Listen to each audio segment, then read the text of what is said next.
تو اس نے فوجی بھیجے گرفتار کر کے کہ اس کو پہاڑ سے نیچے پھینکا جائے. پہاڑ کی چوٹی پہ لے گئے, اس نے وہاں پہ دعا کی, وہ سارے فوجی نیچے گر پڑے, وہ بچ گئے.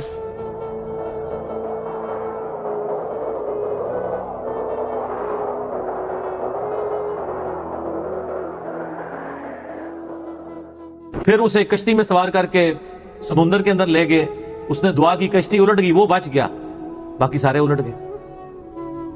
بادشاہ سر پکڑ کے بیٹھ گیا کہ اس کو اب کیسے قتل کیا جائے, کیونکہ مستجاب الدعوات تھا. تو اس نے بادشاہ کو خود مشورہ دیا کہ ایک طریقے سے تم مجھے قتل کر سکتے ہو, تم پڑھو بسم اللہ رب الغلام کہہ کے مجھ پہ تیر چلاؤ تو میں مارا جاؤں گا. اور یہ اس نے بہت زبردست چال چلی, اور اس نے کہا اس کے لیے تمہیں پبلک اکٹھی کرنی پڑے گی, اپنی ساری رعایا کو جمع کرو اور بسم اللہ رب الغلام پڑھ کے چلاؤ. تو اس کا مطلب کیا تھا کہ اللہ کو ماننا پڑے گا. تو یہ ایک ساری رعایا تک تبلیغ ہو جاتی کہ ہاں اللہ کے نام پہ اسے مارا گیا ہے, تو یعنی اس کا مذہب درست ہے.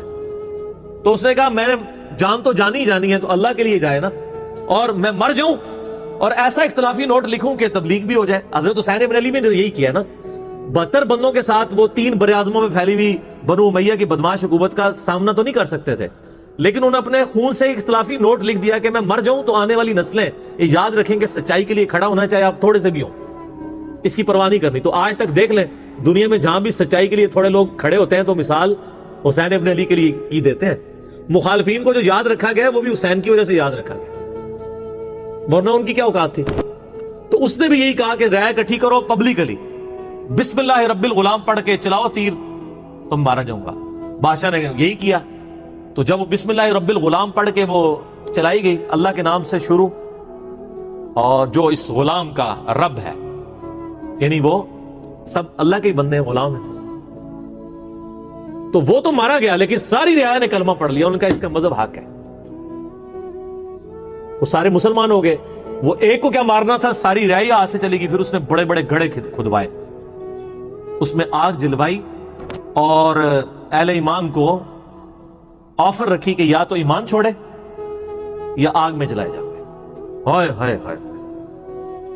بخاری مسلم کی حدیث ہے, اس شخص نے ایمان کی حلاوت چکھ لی جس میں 3 نشانیاں ہوں. نمبر 1, اللہ اور اس کا رسول عز و جل و صلی اللہ علیہ وآلہ وسلم اسے پوری دنیا میں سب سے بڑھ کر محبوب ہوں. نمبر 2, اس کی دوستی اور دشمنی کا معیار اللہ کی ذات ہو.